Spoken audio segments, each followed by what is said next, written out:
So before we even get started on tips and tricks, I want you to do something. I want you to take your phone and put it in video mode and flip it so that it's pointing at you like a selfie. And then I want you to go to the center of a potential room that you'd want to shoot in. And I want you to hold your phone in front of you and slowly spin in 360 degrees so that you can see where the potential sweet spots are for filming in your room. You're going to see where the light and dark contrasts are that make you pop out from the background that are already working in your room. You're going to see where the best natural light is. Let's start with that, and then we'll drill down into why those spaces work. All right, go do it.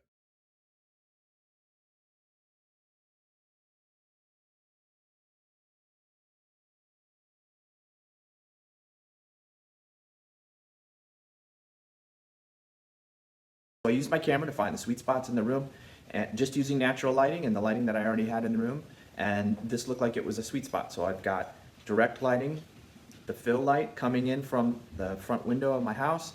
I've got practical lights here, providing some sparkle twinkle in the background. Got a nice picture of the red lady there. I've got leading lines drawing your eye towards my head. There's a little bit of a corner in the background over to the right that creates a sense of depth. This is a little bit of clutter, this white and the stage lights there, but maybe I can move that around with my body so I can get right in like this and look deep into the camera. Hello. So this was the second sweet spot. I've got the light coming in off of my front window directly onto my face. There's some leading lines in the background. There's a lot going on in this room. I can't get around it, but at least from the lighting standpoint, you can see how the light's a lot better. So this is set up too. Key light coming in from the window, leather chair with some bounce of that light to create separation, vertical lines in the background, creating some interest, suggesting some things about who I am, my wife's photography on the top of the bookshelf.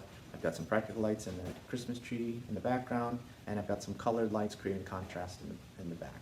These are just all things we had around that. So I've got nice contrast in the back, dark contrast in the back. I've got natural light shining on my face, partially shielded from the curtain. I've got some practicals in the background creating some glow. Let's play around with a little bit more. I'm going to bring in my purple, my blue and my red lights to create some color contrast.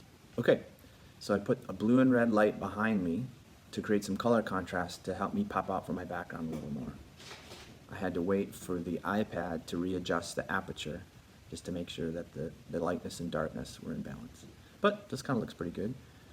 There is a little bit of clutter with this thing there.